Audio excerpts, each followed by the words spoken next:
amigos de la casa y a quienes les agradecemos que nos acompañen esta mañana. Armando Ortuño. Armando, buenos días. Buenos días, muchas gracias por la invitación, Diego, aquí en La Razón, como de tiempo en tiempo, pero muy contento de estar acá y también con Alberto. Y Alberto Bonadona, también amigo de la casa. Alberto, buenos días. Buenos días y muchas gracias por la invitación. Bueno, primero, feliz mes de la patria, sí, ¿no? Sí, a ambos. Además cumplo años yo en agosto. Está muy bien. El 5 de agosto. El 5, el martes. Bien, Bien, casi con Bolivia. Yo festejo 5, 6, 7, 8, 9. Y ahora justo va a ser feriado 6 y 7. El 8 no se lo salta y ya está. El 8 es viernes, finalmente. Va a estar pegado al fin de semana. Está bien, sí. Bueno, felicidades adelantadas. Doble felicitación entonces a Alberto. Bien, hablando un poco, estamos a 16 días del proceso electoral y claro, uno va escuchando y a los candidatos y mencionan plazos, hablan de 100 horas, 100 días, otros dicen 50, otros un día para solucionar los problemas. ¿Realmente es posible solucionar la crisis económica en la que estamos en un plazo que parecería corto? ¿O es realmente una estrategia de marketing? ¿Cuál tu mirada, Armando? Bueno, a mí la impresión que me da que sí, hay mucho de comunicación, porque efectivamente creo que todos sabemos que los problemas económicos que tiene el país son problemas complejos, son problemas además que integrales, es decir, a veces se quiere disociar el tema, por ejemplo, de la subvención del tema de los dólares y al final ambas dimensiones se interconectan en cierto sentido, aunque no parece a veces. Entonces, creo que son un conjunto de problemas grandes los que tenemos en términos económicos y que yo creo que todos sabemos que no se van a resolver en 1, 2 o 3 años. Yo siento que en realidad si uno podría hacer así, sin demagogia, creo que la gran tarea del siguiente gobierno en sus 5 años de mandato es justamente lograr ir componiendo la situación económica y encarrilándola. Y incluso probablemente después de los 5 años va a requerir todavía una enorme agenda adicional. Entonces, creo que esa es un poco la foto. Ahora, claro, la política te tiene que prometer cosas, te tiene que generar expectativas y también tampoco está tan mal, porque yo creo que en una primera etapa va a ser muy importante que la gente tenga confianza y al final la confianza, antes de que hagas algo, se construye mucho sobre las expectativas, ¿no? Entonces, plantear expectativas positivas sobre lo que se va a hacer, creo que es uno de los primeros pasos políticos para avanzar en la agenda económica, pero creo que el error sería creer de que basta con eso. Me temo de que, por ejemplo, los que prometen que en 100 días o 2 o 3 meses van a solucionar el problema de la crisis, si enfatizan demasiado esa idea, el problema que se van a encontrar es que cuando lleguen los 100 días no van a solucionar, y de hecho no lo van a hacer. Y entonces ahí un gran eslogan de campaña se puede volver un gran problema en términos de expectativas de la gente, porque la gente te va a exigir cosas y no vas a poder cumplir. Entonces creo que la política sí tiene que generar expectativas, pero también yo creo que tiene que regular muy bien ya hasta dónde esto se va a poder, y también yo creo que la gente tiene que empezar a entender de que no es sin costos esta cosa. Entonces, y eso es difícil, ¿no? A eso vamos a ir ahora. Alberto, ¿realmente es creíble que en un plazo corto, aunque para la gente 100 días es bastante, ¿no? Seguir todavía aguantando. Bueno, pero tienes que aguantar todavía hasta diciembre y después recién van a empezar los 100 días, es decir, hasta febrero. No, coincide con carnavales, o sea, el caso de los 100 días. Casi un año en total. Bueno, pero, a ver, yo pienso que cuando se habla de 100 días, que lo que se va a dar son un nivel de confianza, se va a poder frenar ciertas condiciones que estamos viviendo, por decir, la inflación que va subiendo de la manera que lo está haciendo, es posible que se tenga un freno al aumento de los dólares.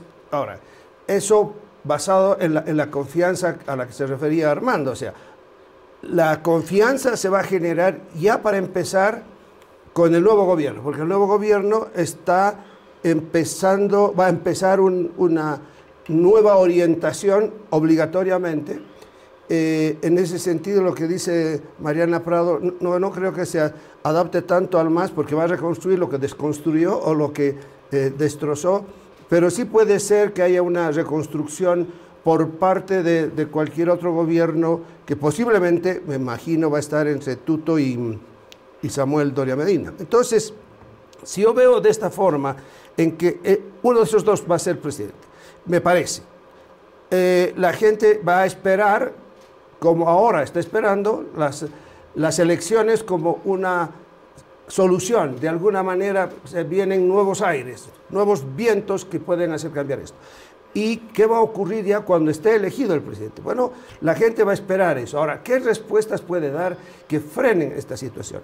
Para empezar, yo creo que el que se inicie una negociación que va a tener que ser necesaria con el Fondo Monetario Internacional, pues ya va a dar un grado de confianza, un grado de mayor esperanza en algo que puede ser mucho más certero, mucho más claro. O sea, el camino al fondo es inexorable. Para mí es inexorable, incluso si llegase, vamos a suponer, Andrónico al poder o cualquier otro, pues no le queda otra que ir al fondo. Si Manfred llegara, los 10.000 millones de los que habla, pues no le van a llegar nunca, porque está hablando además daría la impresión que ya la tiene toda charlada, ¿no es cierto? Y entre los que van a darle los 10.000 millones, y bueno, ¿y qué queda? ¿Si va a ser con licitación? ¿Son sus amigos? ¿Hay algún arreglo de por medio? Eso es imposible, o sea, no es una solución. Entonces, cualquiera que llegue, por la cantidad de recursos que necesitamos, van a tener que ser a través del Fondo Monetario Internacional. No creo que se consigan 12.000 millones del fondo, pero sí puede ser que sean necesarios para darle esa reorientación a la economía, 12.000 millones, pero podrá ser que obtengamos unos 5.000, para darle una cifra aproximada del fondo. El fondo abre la puerta para que ingresen otros recursos del Banco Mundial, del Banco Interamericano de Desarrollo, de CAF. Bueno, entonces, cuando tú tienes ya esa situación, pues las aguas que pueden estar muy ásperas en algún momento, pues pueden suavizarse. Y además, creo yo que hay ciertas medidas que sí podrían tomarse. O sea, por ejemplo, un impulso a la minería. ¿Sí? Mucha gente dice, bueno, no hay forma de que que cambiemos la orientación extractivista. No hay forma como una transición. Tenemos que ir a una transición basada en la minería. Y la minería en este momento tiene las posibilidades de ofrecernos una cantidad considerable de recursos. Más aún, si aprovechásemos lo que dice Justo Zapata, dice, no aprovechamos lo que tenemos de cobalto, de tierras raras, de tungsteno, qué sé yo. Y eso sí podría darse un cambio relativamente pronto, pero sirve como una transición. Pero hay otros sectores que pueden empezar haciendo cambios en medidas que son de relativo corto plazo. Por ejemplo, si tú abres o rompes esa burocracia que hay para que vengan más aerolíneas a Bolivia, creo que sería una ayuda para el turismo. Pero aparte de eso, pones ya acciones concretas en cómo impulsar el turismo en Bolivia.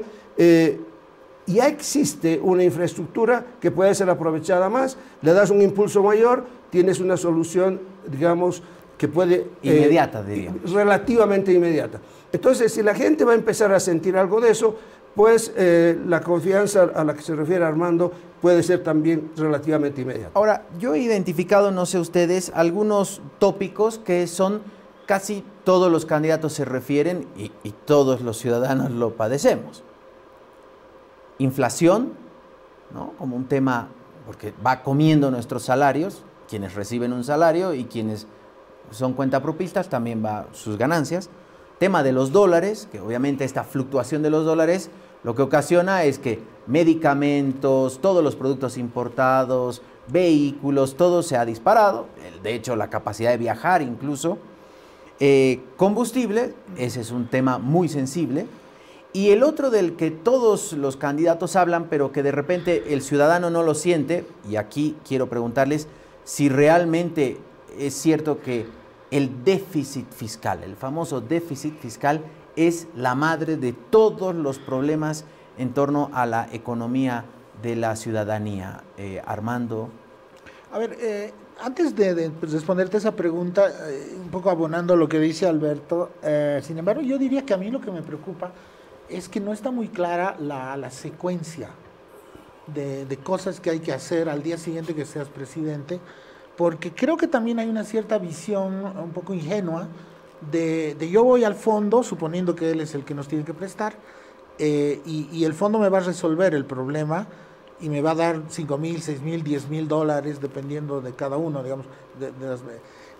Yo creo que lo que no consideramos es que el fondo no te da nada si no haces tú primero un esfuerzo interno. Y el fondo nunca tampoco se va a arriesgar a ser el fondo el que diga, miren señores Bolivia, ustedes tienen que hacer A, B, C, D, E, asumiendo el fondo el riesgo político de definirle a un país lo que tiene que hacer. ¿Qué quiero decir con esto? Que para mí el tema crítico, y que nadie lo dice, me parece, o por lo menos lo evitamos, es que más lo del fondo en realidad es el segundo momento. O el fondo, o plata del BRIC, o lo que sea. Es decir, conseguir a alguien que te dé la plata es el segundo momento ahora, de esta historia. El primer momento, y que a mí todavía no me queda claro, es la tarea interna que tú tienes que hacer, el nuevo gobierno, en términos justamente de alinear el tema de falta de dólares, el tema de combustibles y el tema de las presiones inflacionarias. Es decir, para que tú llegues al fondo, tú por lo menos tienes que llegar con una cierta decisión de decir, mira, yo voy a bajar, por decirte, mi déficit de 10 puntos, voy a bajar en una primera etapa a 4 puntos. A partir de eso es que empiezas a negociar con el fondo algunas cosas. O le vas a decir al fondo, mire señor fondo, bueno, parte, y además sabemos eso, para bajar de 10 a 4 puntos el déficit, tenemos que tocar el tema de subvenciones. Es como otro inevitable. Y entonces ahí tienes que decir, bueno, yo voy a bajar las subvenciones y lo voy a tener que hacer en tal plazo, de esta manera y con eso. Si yo bajo subvención, si libero o elimino subvenciones, es obvio que vas a tener presiones inflacionarias. Y entonces tengo que tener un plan de control inflacionario frente a los aumentos de costos que van a venir con el aumento del transporte si liberas los combustibles. ¿Ves cómo todo es una serpiente que se come la cola? Pero si tú no resuelves esa serpiente en los primeros, ahí sí vale los 100 días de Samuela, si tú no resuelves esa serpiente en los primeros 100 días, lo del fondo es un puente demasiado lejos. Es decir, tú tienes que resolver esa serpiente, o por lo menos dar las señales de resolución de esa serpiente en los primeros 100 días, lo que te permite empezar la negociación con el fondo o el que te pueda dar plata, porque ya sea el fondo, o ya sea los chinos o no sé quién, nadie va a meter plata sobre un programa que no tiene sustento económico ni tiene sustento político. Nadie se va a arriesgar a hacer eso. ¿Okay? Entonces, a mí me parece que este primer paso, que es ¿cómo yo voy a gestionar la subvención? ¿Qué voy a hacer una subvención? ¿Cómo voy a conseguir una liquidez propia para hacer funcionar el país 2 o 3 meses sin que nadie me preste? ¿Cómo voy a evitar que si libero los combustibles tenga un impulso inflacionario todavía más fuerte del que tenemos? Esas preguntas me parece que no están resueltas. ¿Ok? Y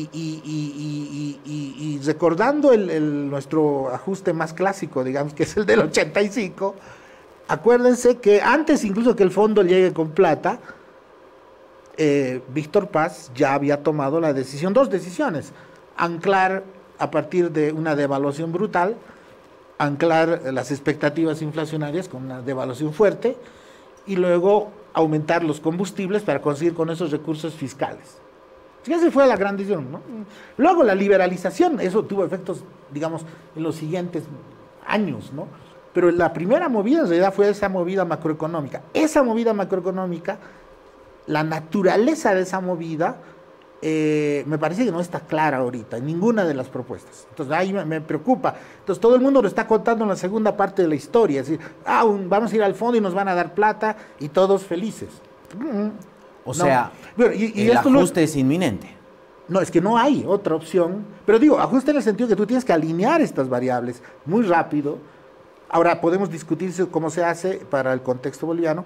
Y un punto a tu tema. El déficit fiscal sí es un tema, pero me parece que también en eso se consigue una serie de mitos. No es sacando... Es decir, a ver, en el corto plazo no vas a resolver el déficit fiscal con medidas... Sí puedes aliviar un poco con medidas de racionalización del gasto del Estado, sacar a algunos funcionarios, para poder hacerlo. Pero la verdad, seamos francos, es decir, el 60% del déficit fiscal es las subvenciones.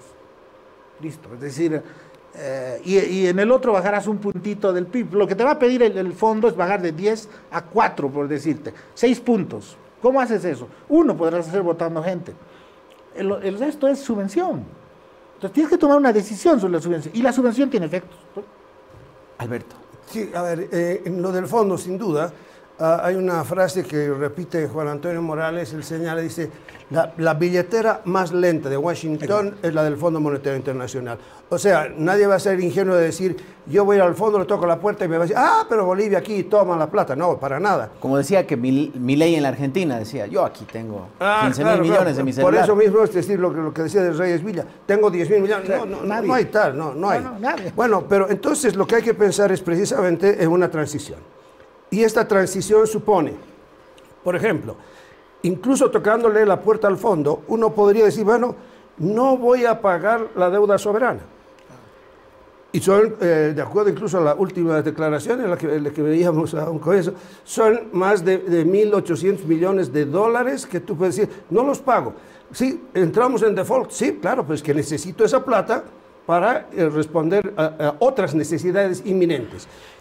Eso quiere decir que a la vez puedo seguir negociando con el fondo y el fondo va a decir, bueno, pero ustedes no pueden estar en default, esperen un rato.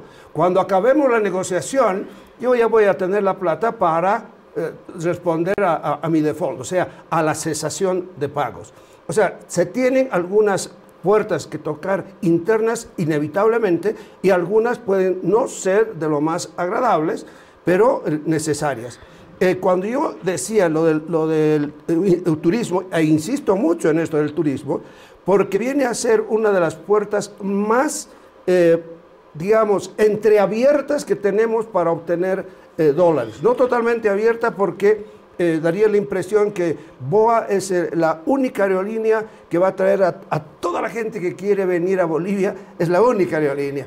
Entonces, aparte de Avianca y LATAM, que vienen para viajes muy particulares a Bolivia, si se hace una buena campaña, tampoco una gran campaña todavía, porque hay que lanzar esto con un gran plan de turismo que pueda abarcar cierto tiempo, pero inmediatamente, recuerdo las palabras que daba Marcelo Claure cuando señalaba, bueno, a mí me da un tiempito muy breve, creo que en un mes, y puedo poner una cantidad, 20 aviones para Bolivia. Bueno, estoy hablando de ese tipo de medidas. Ahora, no sé si Claure pondrá los 20 aviones, pero si tú empiezas a mostrar que hay ciertos sectores que van creciendo, la cosa puede cambiar.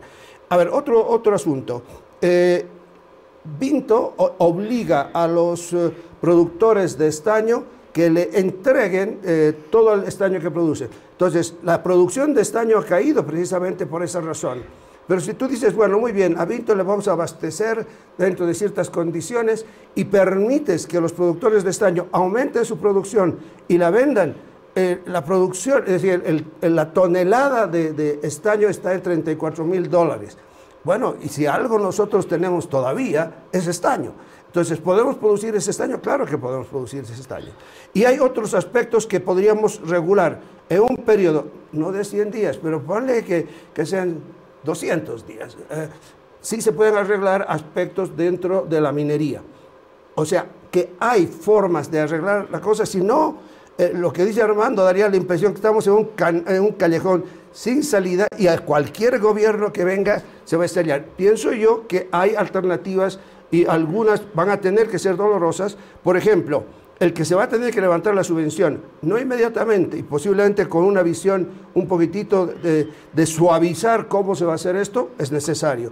Si se levanta la subvención, va a tener que venir con devaluación. O si primero haces devaluación y no levantas la subvención, si ya no solamente van a comer los más baratos sándwiches de huevo en el Perú, ¿no es cierto? Sino que aparte de eso, pues se van a comer sándwiches de buena carne cruceña y de todo un poco, no solo en el Perú, sino en todos los países vecinos.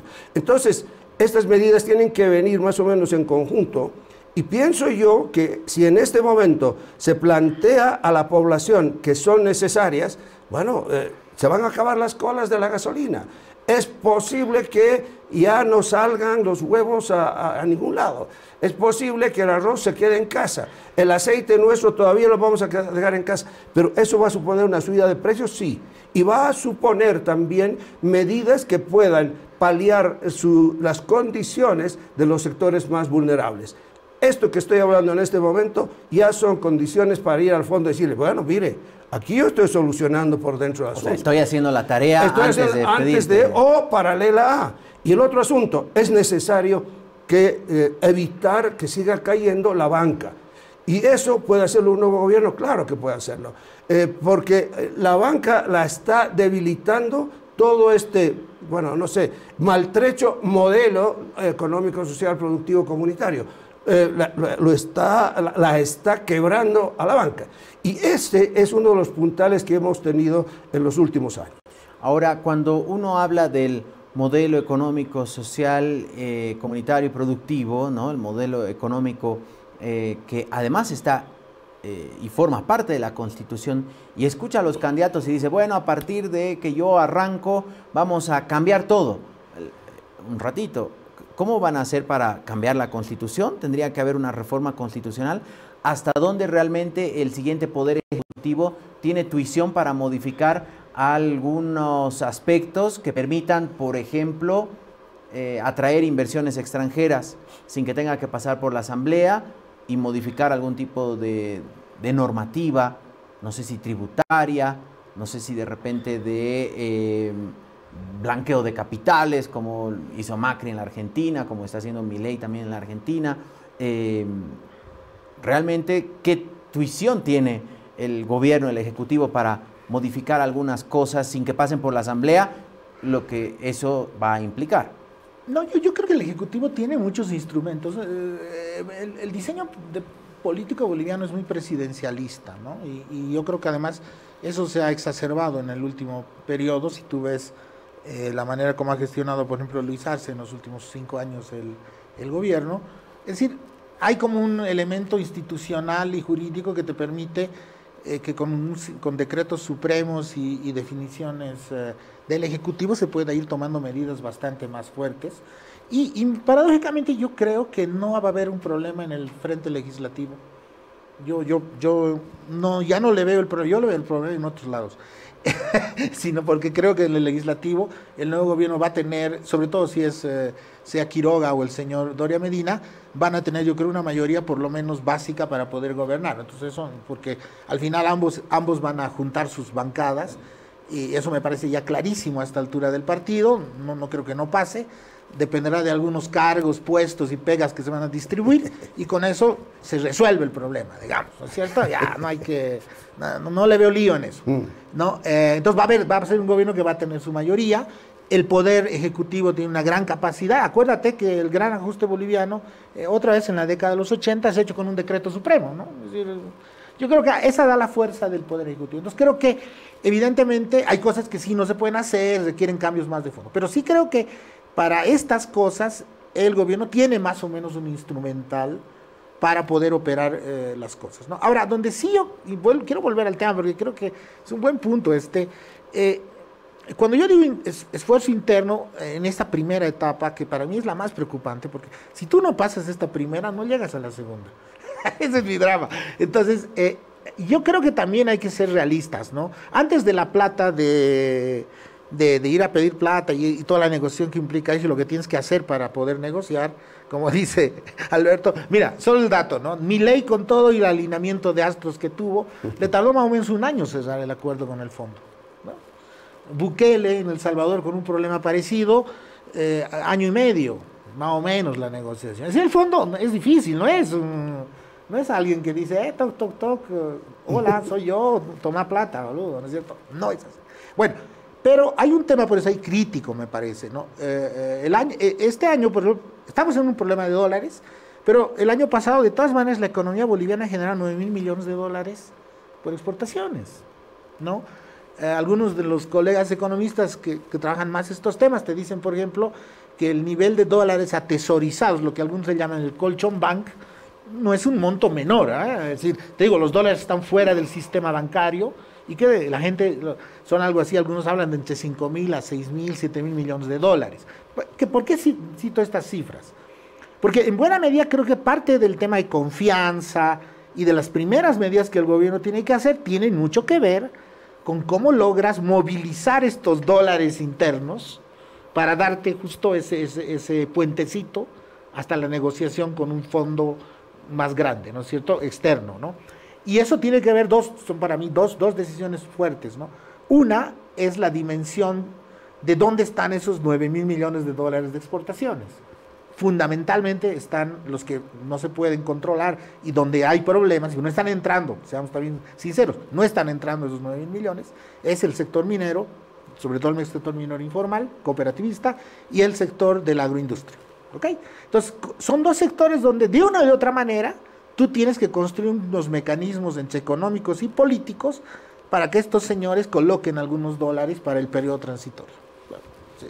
Yo creo que cualquier gobierno de cualquier signo va a tener que sentarse con estos señores y negociar de alguna manera de que traigan la plata bajo ciertas condiciones. Primer elemento.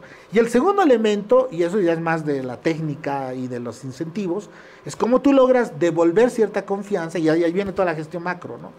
Y de política cambiaria, cómo tú logras convencer a la gente que tiene su plata fuera del sistema, tal vez no para meter al sistema, pero por lo menos darle más liquidez. O sea, que la haga girar, digamos. Que hagan girar, ¿no es cierto? Que los dólares que están en los colchones o en algunos negocios poco santos empiecen a entrar con mucha mayor liquidez en el sistema y te aireen un poco, ¿no es cierto?, el costo, y le den tiempo al gobierno para hacer las otras cosas que ya luego llegas al gran apoyo. Entonces, como verás, ese diseño es el que a mí me falta. Tal vez lo están haciendo, a veces estas cosas no hay que decirlas también, es decir, no, pero sí siento que ese va a ser un tema crítico para esta primera etapa y todo al mismo tiempo. Y sí creo que tiene instrumentos, te digo. Ahora, donde más me preocupa, y ahí que con esto cierro, es que tanto el doctor Paz en el 85 como ahora yo tengo, o el caso de Milei, por ejemplo, que es interesante en Argentina, en los dos casos, y aquí meto la política, en los dos casos ellos lograron generar condiciones políticas muy fuertes para poder asumir una agenda difícil económica. En el caso del doctor Paz, no con una gran mayoría electoral, pero con una sólida alianza, esa vez con el general Banzer, y en una coalición muy coherente que entró y dijo, vamos a hacer el ajuste. Yo no sé si la actual coalición esta que tenemos ante la inexistencia de partidos va a ser tan fuerte. Pregunta. De que se van a juntar por pegas e intereses, sí, se van a juntar, pero no sé si va a ser tan coherente como la de esa época. Y el segundo tema, el otro impulso en el caso de Milei, es un buen resultado electoral. Y yo me temo que tampoco va a tener buen resultado electoral. Pero bueno, ahí estamos en las cosas, ¿no? A ver, empecemos por la parte política. Creo que si el acuerdo al que van a tener que llegar los dos más votados o incluso los tres más votados no es sobre la base de un mínimo acuerdo de las medidas, eso no va a funcionar. Porque si es por pegas, eso se va pues al tacho, de hecho. Entonces, yo en alguna oportunidad trabajé con Juan del Granado y en mi oficina, que era la parte de desarrollo económico, tenía yo un adenista que fue incorporado para lograr la mayoría en el Consejo. Bueno, este señor se apropió de un par de proyectos y no los soltaba. Y mientras no sea ADN el que hubiera dado el visto bueno, pues los proyectos se quedaron ahí, trancados. Entonces, si esa va a ser la forma de hacer la coalición, mira, lo que vamos a tener es un desbarajuste de primera. Entonces, se trata de hacer un acuerdo basado en un programa donde no necesariamente va a decir, es que yo quiero todo este ministerio para mí y el otro más y no sé. Tiene que ser de acuerdo a cuáles son los mejores profesionales que tienes tú, cuáles son los mejores, los mezclamos, hacemos el acuerdo y vamos a ir a un solo rumbo. No se logra ese aspecto político, el asunto va a ser muy duro. ¿Por qué? Porque imagínate tú cómo un gobierno débil o con estos arreglos va a actuar cuando los mineros del oro vuelvan a tomar el centro de La Paz. Si no tienes un gobierno sólido, fuerte, el asunto puede ser totalmente inmanejable. Entonces, esta es una condición sine qua non. No hay esa condición, el asunto no va a funcionar. Bueno, dejemos la parte política, ojalá funcione de esa manera, pero yendo a la parte económica, así como mencionaba el default como una medida para tener dólares, también es lo que ha hecho Milei, lo que hicieron los Kirchner y después lo hizo Macri, es el hacer unos decretos que permiten que recursos que están fuera, ellos los han llamado de regularización financiera. El blanqueo de capital. Esa es la idea. Porque ahora, uno puede decir, pero ¿cómo blanqueo? Ya empezó el blanqueo, este gobierno. Es decir, te decía primero que eran $10.000 que podía meter cualquier persona. Se volvieron 20.000. Ahora, ¿cuántos puedes meter? 50.000, sin declarar. Bueno, entonces volvámoslo como en la Argentina, 100.000. 99.000, porque a partir de 100.000 en la Argentina te dicen, vas a tener que pagar el 5% de esos 100.000. Y además, conforme va subiendo, hay un compromiso de que tienes que invertirlos en algo productivo. Bueno, aquí te invitamos a que inviertas en turismo, que inviertas, no sé, en minerales, en tierras raras. Bueno, N posibilidades existen. Ya está, sí. Hay la otra alternativa. Ahora, alguien podrá decir, esos blanqueos van a ser observados por el fondo. Si fueran observados por el fondo, Milei no hubiera obtenido sus 20.000 millones. Entonces, Macri 45.000 millones. y la deuda ahorita son de 61.400 millones que tiene la Argentina. Y parte de lo que se ha prestado la tiene que pagar. Bueno, esa es la forma que operan las finanzas. Y ahora, el riesgo de prestarse y que entre el carry trade que llaman, o la bicicleta financiera, ¿no? Que entra por un lado y los dólares se van por el otro. Los 45.000 millones de dólares que, por ejemplo, se prestó Macri en la Argentina, se los fundieron. Bueno, es que algo parecido está pasando ahora y el tipo de cambio está en riesgo nuevamente en la Argentina. En esta situación yo pienso algo que si no hay por esto te decía, tiene que haber un abanico productivo y tiene que haber una forma que el gobierno tenga la posibilidad de decir, a ver, usted está invirtiendo en eso. Y nosotros como gobierno, a ver, lo que decía hace un momentito respecto a Mariana Prado, dice, tenemos que reconstruir el Estado. Bueno, sí, claro, pero no solo ellos, es decir, todos tenemos que reconstruir el Estado. El gobierno que llegue tiene que reconstruir lo que no se construyó o lo que se invirtió mal, ¿no? Y lo que se invirtió mal es en realidad 99% de los proyectos que hizo el gobierno. Ahora, el tema, digamos, de tu pregunta, Diego, el tema del financiamiento externo. Sí, yo creo que lo que hay que entender, y ese es un tema crítico, y yo no sé si lo de Argentina es un buen ejemplo, porque creo que más bien no es. Es decir, tenemos que entender que, primera cosa, y son los mitos que hay en la calle también, no hay salida sin una nueva política de financiamiento externo, y el país va a necesitar un endeudamiento importante para los próximos 4 o 5 años. Es decir, mentira de que la deuda es mala y que nos vamos a endeudarnos para salir de este embrollo, eso tiene que dar claro a la gente. Entonces, los que le han dicho que no endeudarse, mentira, todos se van a endeudar. Primer tema.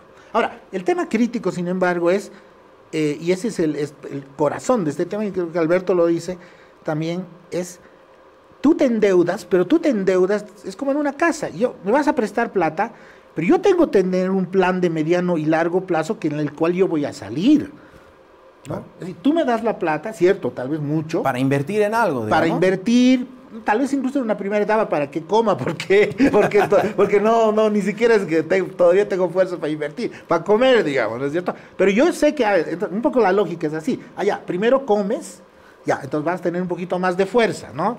Luego invertí en tus actividades, de manera que en 2, 3, 4, 5 años tienes más fuerza productiva para que me pagues lo que te estoy dando. Entonces, ese es un poco, simplificando, la lógica de un endeudamiento y también para un país. Es decir, creer de que me van a dar 15.000 millones, pucha, nos hemos salvado, nos hemos sacado la lotería y podemos seguir viviendo como siempre.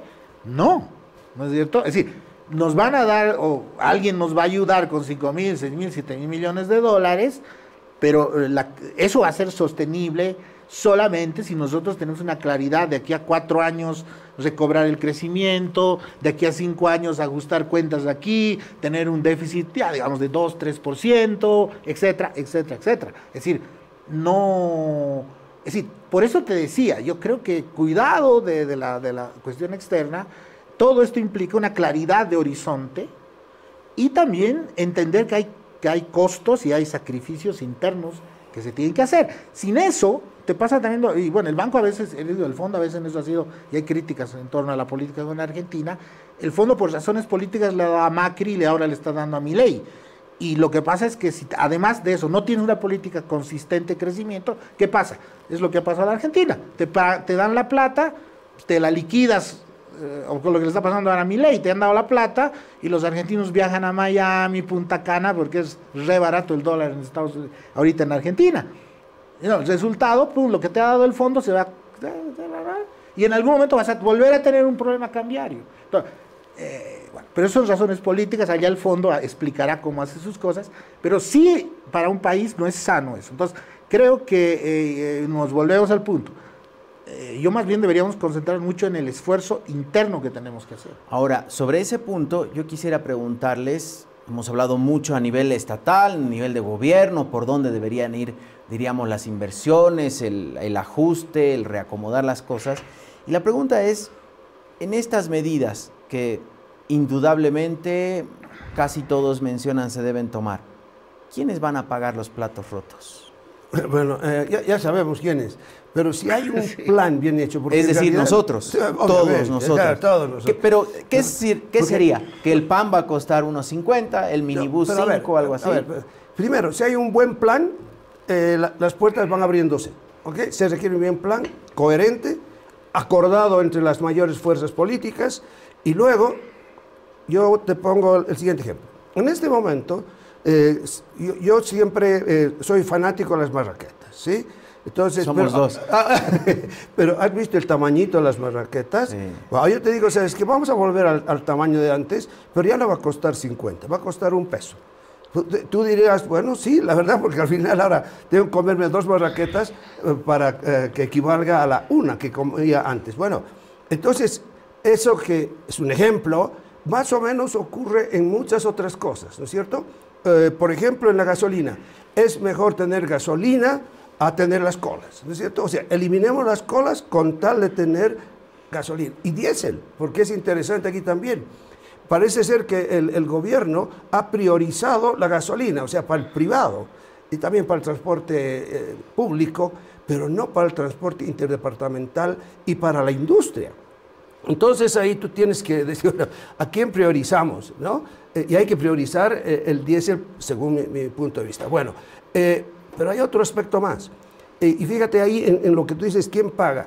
En este momento, si tú necesitas un remedio, lo estás pagando caro, mucho más caro que cualquier otro producto en general, ¿no es cierto?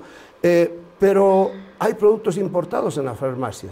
¿Cómo han hecho el sector para conseguir sus dólares? Bueno, con la USDT, o sea, el dinero virtual está jugando un papel que antes ni lo hubiéramos imaginado.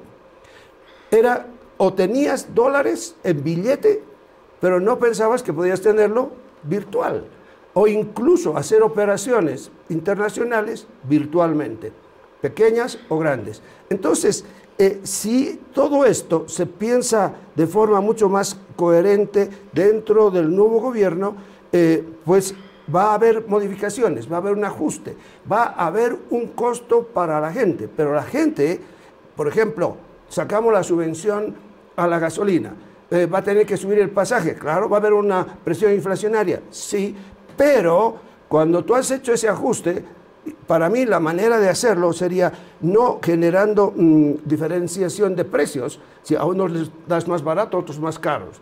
Si lo que está ocurriendo con la harina, va a salir la harina por otro lado y te la están vendiendo a precio de mercado, más de 400 bolivianos el quintal. Entonces tú dices, no, todo el mundo paga igual, pero a los sectores más vulnerables tú le das un bono, una bonificación, una transferencia directa, como se hizo en la época de la pandemia, y se utilizó la estructura de la renta dignidad para llegar a los más pobres. Se la puede perfeccionar, se puede hacer que sea más inclusiva, y que no esté el que no deba recibir. Bueno, pero existen esas otras alternativas que es necesario que el nuevo gobierno o ya los candidatos se pongan a pensar, porque o van a salir, digamos, los dos más votados, o los dos más que salen en las encuestas, o van a tener que juntarse sí o sí. Entonces, creo que se pongan a pensar desde ahora. Sí, y yo agregaría un punto a lo que dice Alberto. A ver, es decir, cuando tú... A ver, va a haber en realidad dos fenómenos, no sabemos la dimensión, yo creo, de la dimensión de esos dos fenómenos, pero hay dos fenómenos que van a pasar, y creo que ya es inevitable. Luego hay que ver sus efectos y la dimensión. Uno, va a haber un aumento de precios. Eso está clarísimo. Va a haber un aumento de precios, ya sea por el efecto devaluatorio o ya sea por el efecto de costos, por el levantamiento de subvenciones. Yo creo que es mentira decirle a la gente que no van a variar los precios con un nuevo gobierno. Van a variar. 5 bolivianos la gasolina, hombre. Sí, ahorita 5 bolivianos la gasolina. Unos dicen 5, otros dicen no sé. No, pero o sea, digo, y la verdad que no, tampoco no hay que ser demasiado brillante para darte cuenta el tema. Mira, es así. Es decir, en cualquier país de la región tú sales y el precio de la gasolina de litro es $1 aproximadamente. Y aquí aquí se nos vinculan nuestros líos. O sea, $1... ¿Es 25 o 50 centavos? Bueno, en Bolivia. En Bolivia no, pero $1, por ejemplo, ¿cuánto es? Sería que el litro, al tipo de cambio actual, que no existe ya, pues sí, totalmente artificial, igual es 7. Es casi el doble, de 3 a 7. ¿no? Claro, por eso sería 50 centavos de dólar. Si agarras el de la calle ahorita, el litro de gasolina debería costarte 14 bolivianos. Yo creo 4 veces es más. Que, a ver, dimensionemos la vaina. Es así. Mañana yo libero y lo pongo a los precios 14 bolivianos. Además, es la única manera de hacerlo rentable. Por ejemplo, mucha gente dice, ay, que los privados importen. Oye, el privado no va a importar perdiendo plata. El privado va a importar si puede recuperar su ganancia en dólares, y para eso necesitas que el tipo recupere con un tipo de cambio realista. Claro. Ergo, la única manera de viabilizar una importación de privados es con una gasolina entre 10 y 14 bolivianos. Ahora, el que me diga que eso no tiene impactos en los costos, en los ingresos de la gente, nos está contando... Las fábulas de Sopo. Historias, ¿no es cierto? Ok, 1, 2. Ahora, y lo pone muy bien Alberto en este sentido. La pregunta es, y yo coincido contigo en el mecanismo, yo creo que no funcionan las subvenciones como están ahora, pero probablemente tenemos que pensar una manera de compensar, por ejemplo, a la gente. Ya, va a subir el precio por eso, pero entonces yo te voy a dar un bono directo a ti, al que más necesitas, para que puedas compensar un poco eso. Pero ese creo que, por ejemplo, es uno de los mecanismos más interesantes que habría que ir trabajando desde ahora, ¿no es cierto? Y hay que hacer un buen didiseño. Y atención, pero tampoco tiene que llegar a todos. Es decir, también esta historia de que a todos nos va a llegar la compensación, oye, no es así. Alguien tiene, no hay forma, no cuadra. Pero esa es una. Pero luego vengo a un tema que sí me preocupa, y que creo que va a ser una discusión política, es que en medio de esos juegos hay nomás pues una puja distributiva, lo que llamamos los economistas una puja distributiva. ¿Qué quiere decir? Tú puedes distribuir esos costos de este ajuste de diferentes maneras. Te voy a dar un ejemplo nada más. ¿no? Subvención, agarremos, ¿no? Sí, va a afectar a todos. Oye, pero por ejemplo, yo le tengo que compensar a los cooperativistas o a los agroindustriales de que les va a subir el diésel a 14 bolivianos. ¿No? Yo les tengo que compensar. Desde mi punto de vista, no. Porque son sectores que pueden ponerte los 14 bolivianos y no necesitas compensarlos, ¿no? Bueno, cambio, hasta cierto punto. Porque... ahí venimos las discusiones políticas.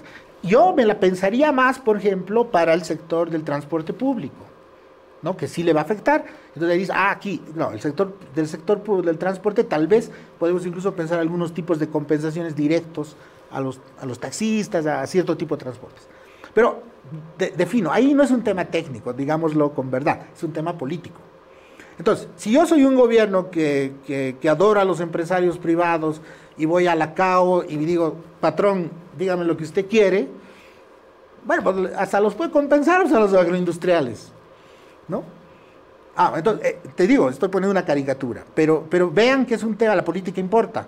Sí, si yo soy un gobierno que dice auténticamente, tengo que compensar a los que menos tienen y por lo tanto tengo que lo que voy a ahorrar por la subvención, voy a hacer un bono para los pobres, pero no les voy a compensar en ningún caso a estos señores que tienen plata. Bueno, esa es una manera de hacer el ajuste y otra manera es decir, no, bueno, como son mis amiguitos los del sector agroindustrial, les va unas cositas, ¿no? Y bueno, ya estos otros que anden ahí nomás por la vida, digamos, ¿no? Bueno. Hay veces que son orientaciones políticas diferentes. Ya nos hemos pasado del tiempo, diríamos que como conclusiones, el ajuste es algo inevitable, el financiamiento externo también, pero el financiamiento externo sin hacer alguna tarea por acá, parece que es imposible. Y algo que no he escuchado en ninguno de los candidatos es lo que proponía Alberto, y secundaba justamente Armando, esto de sí va a haber una inflación porque se levantan las subvenciones, pero debe haber algún tipo de compensación, llámese llámese vouchers, el nombre que diríamos la estrategia que prefieran, para quienes menos tengan, porque realmente estamos en un momento crítico. Quiero agradecerles a ambos.